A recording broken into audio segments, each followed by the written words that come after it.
All right, everybody, it's Tire Guy Ty, and what are we doing today? We are doing tire repair. So this one has a nice, beautiful, lovely leak right in the center of the tread. As a tire tech, these are my favorite ones because they are very on point and right where you want them to be. So, mark your stem where it came off so you know where to put it.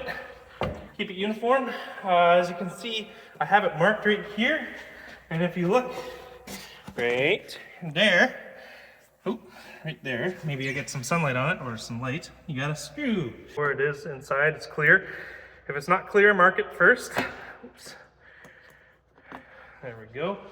Not a self-tapper. It is a roofing nail, indeed a roofing nail. We got these Prima patches, just the regular patch, the foil patch, nothing crazy. Gonna get a light in here so I can see what I'm doing.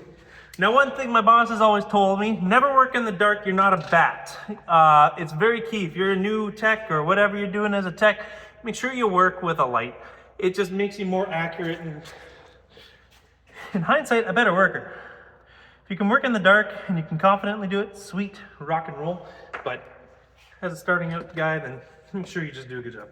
So first things first, we're going to prep the rubber with the rubber cleaner and a nice little scraper from Beeline. Those guys got us covered. What this is doing is getting all that rubber, the oil off the rubber, so it's not gonna affect the patching. I got this little snap-on buffing tool, which is nice. Wow, wow, wow, wow, wow. Brass brush. Prima ultra fast drying cement. Don't have to glob it on, just put on a nice healthy amount and let her get sticky. Peel it nicely. Be a good shop hand and clean up your stuff. Now, center the patch over the nail hole. Stitch, stitch, stitch, stitch. We got the Prima inner liner overbuff. This Prima inner liner overbuff, or whoever sells you your stuff, it's kind of crucial to doing the patch the perfect way. So, now that we got that in there, we're happy.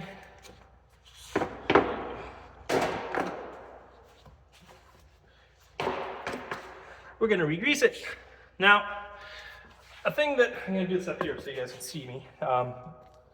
A lot of people say, well, why do you use black grease? I never use black grease. Black grease with blah, blah, blah. The soap doesn't help with corrosion. It dries up a little quicker.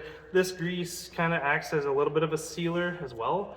So that's why we do use black grease, especially on customer vehicles, just to make sure that we're getting no returns. Nobody likes coming back to me for their tires leaking. Nobody likes coming back for their tires leaking. So, do it right the first time. Don't have to do it again.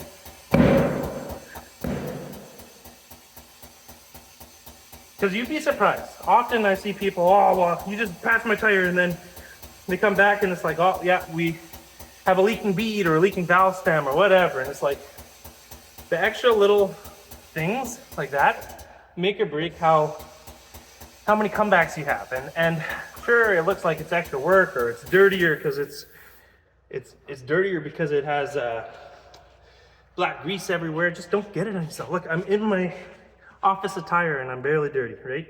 Got a little bit of dust on me. Top it up to a pressure. L35. Put your cap back on.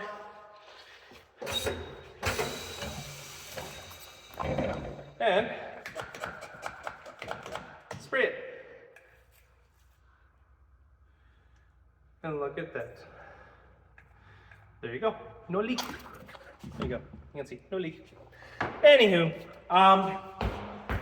last thing is we always balance tires after we pull them off, just to make sure that we didn't change any of the balance, that the customer doesn't have a shake. Because man, does it suck when a customer's like, hey, you just had my tire in, and it shakes. Kind of sucks. So we rebalance it. If you have questions about why I used just a regular standard patch and not a plug patch, there is benefits to both. Plug patches are gonna be nice because if the steel belts are exposed, they're not gonna rust up from the water. But when it's a patch this small, running a reamer through and then pulling a plug patch through is actually gonna damage those belts anyways, right? So you gotta find your trade-off.